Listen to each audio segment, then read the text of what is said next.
Bienvenue à tous. Aujourd'hui, on va faire la formation de la Janome HD 5000. Dans le fond, c'est une machine à coudre qu'on dit domestique. Donc, on peut faire de la couture domestique. On peut faire d'un côté la dentellerie et à l'autre extrême, on peut faire du jeans moyen. Avec cette machine à coudre, on peut faire 18 points différents, soit des points droits, des points visibles, des points décoratifs, des points élastiques, puis même des points de renfort. Donc aujourd'hui, ce qu'on va voir, c'est comment la machine fonctionne, comment elle opère, et comment faire certains types de points. Donc ici, on a la pression du sabot, c'est la pression qu'on vient appliquer sur le pied presseur. Généralement, on met 3, mais si vous avez des tissus plus fins comme la dentelle, on peut penser à mettre 2. On a la roulette pour la tension de fil, on a notre fil pour l'aiguille, on a nos différents pieds pour différentes coutures, notre enrouleur ici, et on a un accessoire pour capitonner, pour avoir des coutures à des intervalles réguliers. Grossièrement, comment ça fonctionne? On a une bobine supérieure qui est enfilée à travers l'aiguille et on a une bobine inférieure qui passe à travers la plaque. Puis chaque point de couture se fait à travers la plaque. Donc, on va commencer par regarder comment remplir la bobine inférieure. Donc, pour cette machine à coudre, c'est important d'avoir les canettes qu'on dit transparentes, en plastique. Donc, on prend le fil voulu qu'on insère sur son support. On vient ajouter le petit capuchon.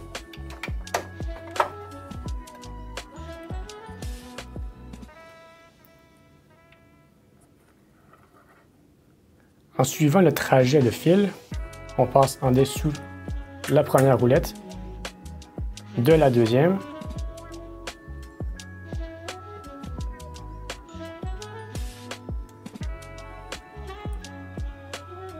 ensuite on prend notre extrémité de fil qu'on passe à l'intérieur de la canette transparente.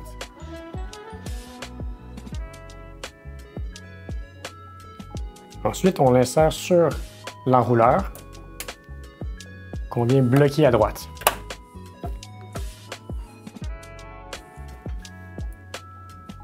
En tenant l'extrémité du fil, on allume la machine et on appuie sur la pédale. Après quelques tours, le fil s'est enroulé autour de la canette et on peut couper l'excédent. Pour compléter l'enroulage de fil, on appuie sur la pédale et lorsque la bobine va être pleine, l'enroulage va se terminer automatiquement.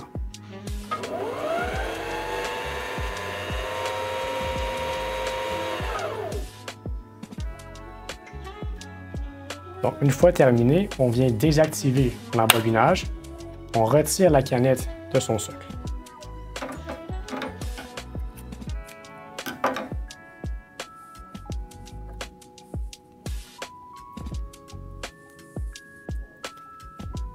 Maintenant, pour enfiler la canette, on va d'abord fermer l'interrupteur.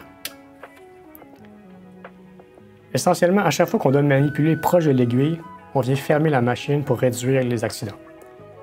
Donc, on vient ouvrir le petit capot comme ceci. On prend notre canette, on s'assure d'avoir la lettre P qu'on vient insérer dans le fond là-bas. Ensuite, en suivant le petit symbole, on vient accrocher notre fil comme ceci. Et on peut remettre notre capot. Étant donné qu'on a la machine éteinte, c'est un bon moment de regarder si on a la bonne aiguille. D'abord, on regarde si c'est le bon type d'aiguille et ensuite on regarde si l'aiguille n'est pas abîmée. Dans le cas où l'aiguille serait abîmée, il faudrait la changer. Il faut juste desserrer la vis de serrage à droite de l'aiguille pour retirer l'aiguille. Donc pour remettre l'aiguille, c'est assez simple.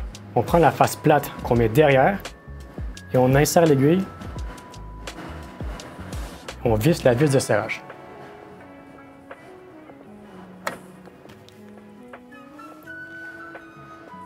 La prochaine étape, c'est d'enfiler le fil de l'aiguille. Donc, on repart avec notre bobine supérieure qu'on vient passer à travers le premier rouleau, suivi de la fente de droite. Et on remonte par la fente de gauche. Si ça peut vous aider, vous pouvez ouvrir le capot. Donc, avec le volant, on s'assure d'avoir l'aiguille à sa position la plus haute, ce qui va faire que le crochet va être à sa position la plus haute. On passe à droite du crochet, ensuite à gauche, puis on s'assure de venir s'accrocher comme ceci. Donc on descend et on vient derrière ce crochet. On peut descendre l'enfileur qu'on vient mettre à travers le chat de l'aiguille. Et de cette manière, on vient enfiler notre aiguille. La prochaine étape, c'est de faire passer le fil de la canette à travers le plateau. Donc, avec une légère tension dans le fil de l'aiguille, on prend le volant et on le tourne vers nous pour faire descendre l'aiguille d'un cycle complet. En remontant, on va venir accrocher le fil de la canette, puis en tirant, on fait monter ce dernier.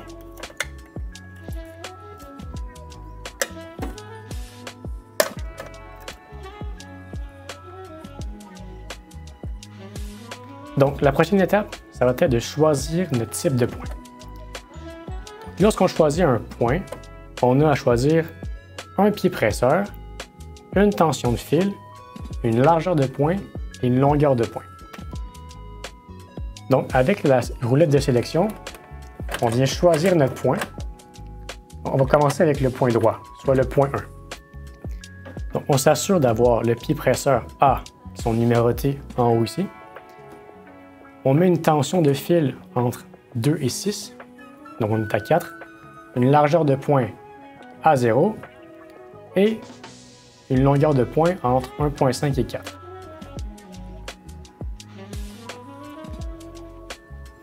Donc on peut maintenant allumer la machine avec l'interrupteur, prendre le tissu, venir le déposer sous le pied presseur et descendre le levier pour mettre de la pression sur notre tissu.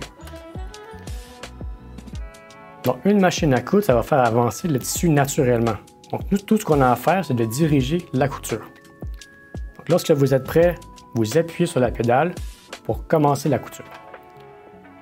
Normalement, on fait quelques points de couture d'avant, suivis de points de couture arrière pour solidifier la couture, au départ et à la fin d'une ligne. Donc, je vais faire quelques points en appuyant sur la pédale. Ensuite, en appuyant sur le point arrière, je le tiens, je vais refaire quelques points arrière. Puis finalement, je peux compléter ma couture vers l'avant. Pour vous montrer, on va juste changer la longueur de point, mettre ça à 4, puis continuer la ligne. Donc, pareil, à la fin, je vais venir solidifier avec quelques points arrière.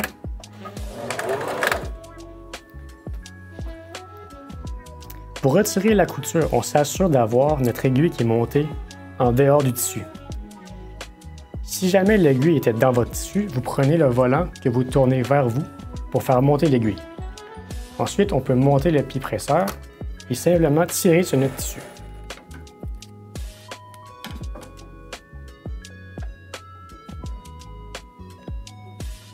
Vous voyez au départ qu'on avait une longueur de point de 2, puis à la fin de 4. Donc maintenant, on va aller faire un point zigzag. On va aller sélectionner le point numéro 3. On met une tension de fil entre 3 et 6. On est à 4. On met un zigzag, une largeur de point entre 1 et 6. On va mettre 2. Et une longueur de point entre 0.5 et 3. Donc, vous avez des marques sur le plateau et sur la plaque pour vous aider à vous aligner et garder une ligne droite. Donc, comme je disais tantôt, on met notre tissu sous le pied presseur qu'on abaisse. On fait quelques points d'avant et quelques points arrière pour débuter une couture.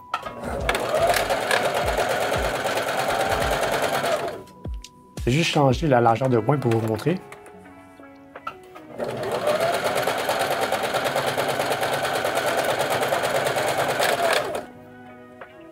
Donc, on s'assure encore une fois que l'aiguille est montée. On lève le pied presseur et on tire notre tissu.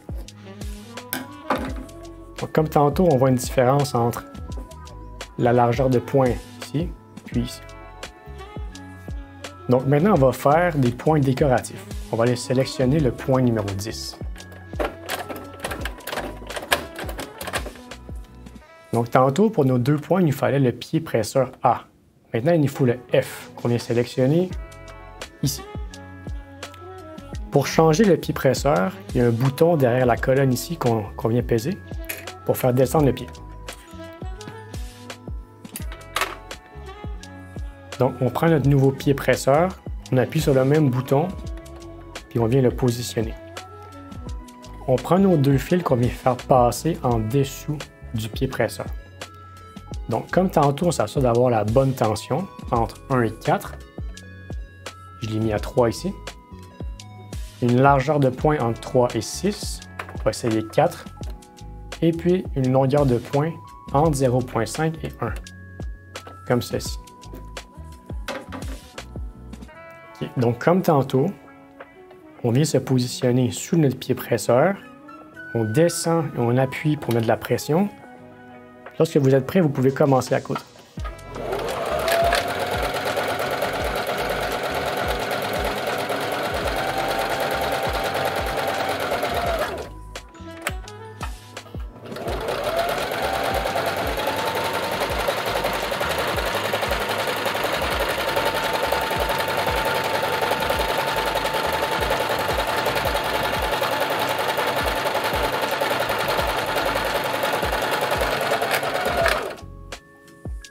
Donc, je relève l'aiguille, comme ceci. J'enlève la pression, je tire sur mon tissu. Donc ici, on voit la différence entre une largeur de pointe de 2,5 et de 6. Donc, c'est le même principe pour les types de points élastiques, les types de points de renfort. On choisit le bon pied, la bonne tension, la largeur de point et la longueur de point. Cette machine permet aussi de faire une boutonnière. Donc, avant le mode numéro 1, on a le mode boutonnière. Je vais vous montrer comment faire.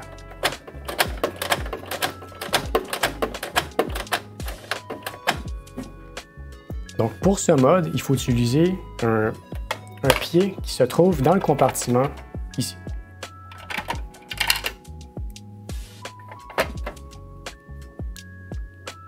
Donc, justement, ce compartiment il peut s'enlever comme ceci pour faire soit des manches, faire des pantalons, faire des sacoches.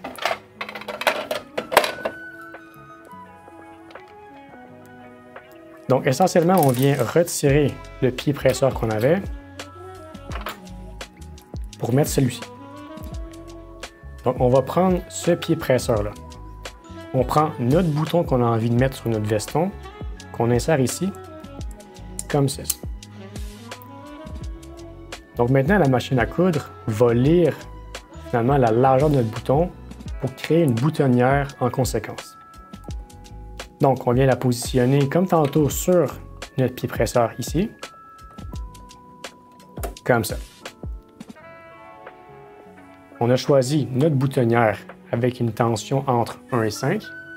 J'ai mis à 3. Une largeur de point, on va venir ici la chercher à disons 5, et une longueur de point de 0,5, comme ceci. Donc, c'est comme tantôt, même principe. On positionne notre tissu en dessous.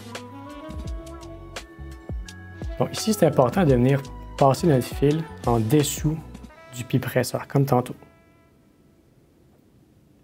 Comme ceci. Puis mettre vos fils à gauche.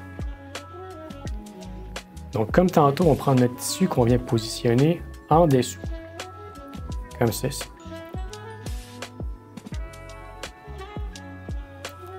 Et lorsque vous êtes prêt, vous venez descendre le pied presseur. Dernière étape, c'est de descendre le levier ici, qui va indiquer la dimension du bouton. Donc, quand je vais venir peser sur la pédale, ça va faire automatiquement la dimension de la boutonnière.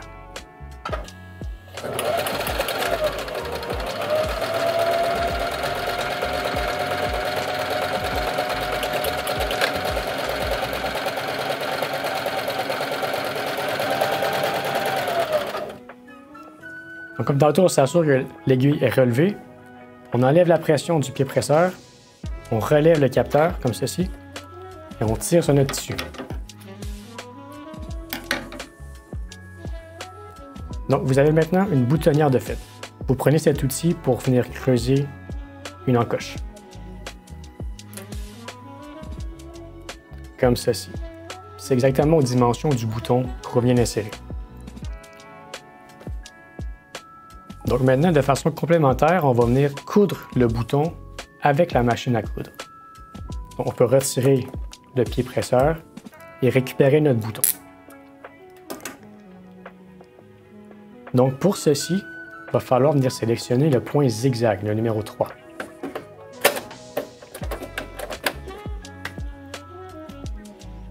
Et puis prendre le pied F.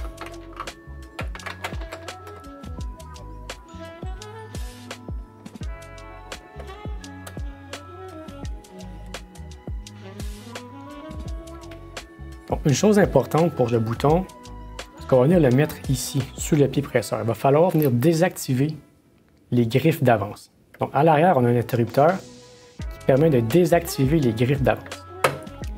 Ce que ça veut dire, c'est que ça va coudre sans faire avancer le bouton. Ça va juste coudre sur place. Donc, pour coudre le bouton, on vient sélectionner le zigzag.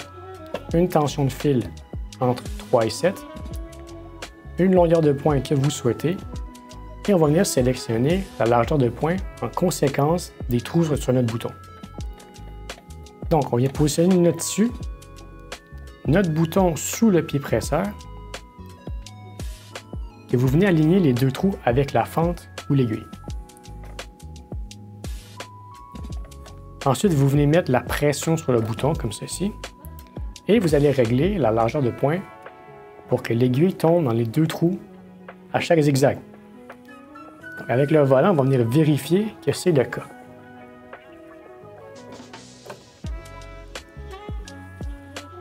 Donc, lorsque vous êtes prêt, vous venez appuyer sur la pédale pour venir faire 8 à 10 points de couture.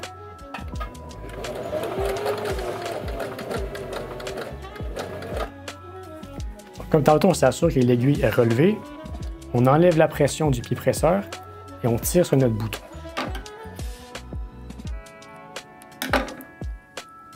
Donc maintenant, vous allez prendre les deux fils qui se trouvent à dessus du bouton pour venir les faire passer à l'intérieur du trou pour venir les camoufler.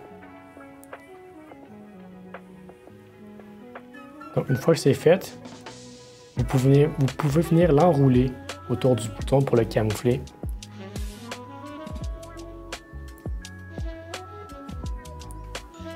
Donc pour finir, vous avez sur le plateau supérieur plein d'indications sur quoi faire avec différents pieds et différentes coutures. Donc c'est possible de faire des fermetures éclairs, des ourlets, comment mettre des élastiques sur des pantalons, des points décoratifs, des points, vous avez même des points invisibles,